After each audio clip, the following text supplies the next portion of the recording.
সকাল বেলায় দুই মেয়ের আবদার আজকের স্কুল টিফিনে কাবাব নিয়ে যাবে। এমনিতেই ওদের মর্নিং স্কুল, আবার বাড়িতে মাংসও ছিল না। দোকান থেকে মাংস কিনে আনলেও আবার এত সকালে উঠে মাংস বেটে কাবাব বানানো যেন একটা বিরক্তিকর ব্যাপার। এদিকে দুই মেয়েই নাছোড়বান্দা। মোট কথা আজকের স্কুল টিফিনে কাবাব ওরা নিয়েই যাবে। তো কি আর করা যায়, আমরা সব মায়েরাই চাই বাচ্চাদের পছন্দ মতো ওদের স্কুল টিফিন দিতে। তো ওদের পছন্দ মতোই কাবাব বানিয়ে দিলাম, তবে মাংস ছাড়াই কিন্তু কাবাব বানালাম। আর এই কাবাব খেয়ে শুধু বাচ্চারা কেন, বড়রাও পর্যন্ত ঘুণাক্ষরেও টের পায়নি যে এই কাবাবের মধ্যে মাংসের ছিটে ফোটাটুকুও ছিল না। দারুণ টেস্টি একটি কাবাব রেসিপি, আর হেলদি তো বটেই, আবার খুব ঝটপট করে বানিয়ে ফেলতে পারবেন। চলুন তবে রেসিপিটি একবার আপনাদের সাথে শেয়ার করে ফেলি। যেহেতু প্রতিদিন সকালে আমাদের কাঁচা ছোলা খাওয়া হয়, তাই আগের দিন রাত থেকেই ছোলা ভিজিয়ে রাখি। যেহেতু মেয়েদের জেদ স্কুল টিফিনে আজকে কাবাব নিয়েই যাবে, তো ভাবলাম এই কাঁচা ছোলা দিয়েই আজকের কাবাবটা বানিয়ে ফেলা যাক। তো কাঁচা ছোলাগুলো প্রেসার কুকারের মধ্যে দিয়ে তার মধ্যে একটু আদা, একটু রসুন, একটা শুকনো লঙ্কা আর একটু জল দিয়ে প্রেসার কুকারের ঢাকনাটা দিয়ে 3-4টে সিটি দিয়ে নিয়েছিলাম। ছোলাটা সেদ্ধ হয়ে যাওয়ার পর ছোলাটাকে মিক্সিতে বেটে নিয়েছি। ছোলাটাকে যে একদম মিহি করে বাটতে হবে তার কোনো মানে নেই, বরং ছোলাটাকে একটু দানা দানা করে বাটলে তাহলে কাবাবটা খেতে বেশি ভালো লাগবে।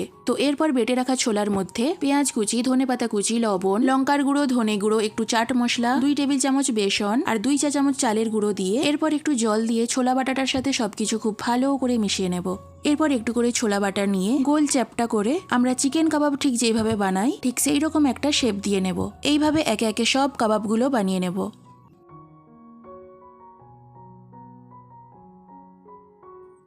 তো দেখুন আমি সব কাবাবগুলো বানিয়ে নিয়েছি।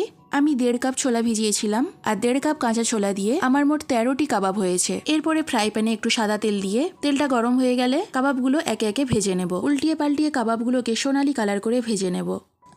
আর হ্যাঁ, আর একটা কথা আপনাদের মনে করিয়ে দিই, এই যে আপনারা আমার ভিডিওটি দেখছেন, আপনারা কি আমার চ্যানেলটিকে সাবস্ক্রাইব করেছেন? যদি সাবস্ক্রাইব করে না থাকেন তাহলে এক্ষুনি আমার চ্যানেলটিকে সাবস্ক্রাইব করে নিন, কারণ এরকম অনেক হেলদি আর টেস্টি রেসিপি আমার চ্যানেলে আপলোড করা আছে। এছাড়াও আগামী দিনে অনেক ধরনের নিত্য নতুন রেসিপি আপনাদের সঙ্গে শেয়ার করতে চলেছি। যদি আপনি আমার চ্যানেলটিকে সাবস্ক্রাইব করে নেন তাহলে আমার আপলোড করার রেসিপি ভিডিওর নোটিফিকেশন সকলের আগে আপনি পেয়ে যাবেন।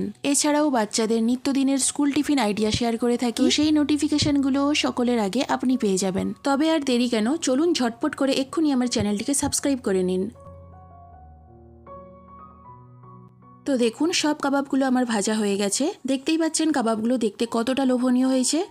তো একটা কাবাব আমি ভেঙে দেখাচ্ছি। এই দেখুন, এটা যে মাংসের কাবাব নয়, কেউ কিন্তু ধরতেই পারবে না। শুধু দেখে নয়, খেলেও কেউ ধরতে পারবে না যে এটা শুধু ছোলা দিয়ে বানানো। কি আর বলবো, ওদের বাবা তো একটা কাবাব খাওয়ার পর জিজ্ঞেস করেই ফেললো যে এত সকাল সকাল মাংস কোথায় পেলে যে কাবাব বানালে। তো বুঝুন এবার অবস্থাটা, কাবাবটা তাহলে কি পরিমাণে টেস্টি হয়েছে। দুই মেয়ের স্কুল টিফিনে 3টে করে ছোলার কাবাব দেওয়ার পরেও ওরা আমার কানে কানে বলে গেল, মা সবটা যেন শেষ না হয়, স্কুল থেকে ফিরে একটা হলেও যেন পাই। তো বেশি কথা আর বলবো না, এতক্ষণে নিশ্চয়ই আপনারা বুঝে গেছেন যে কাবাবটা কতটা টেস্টি আর কতটা হেলদি হয়েছে।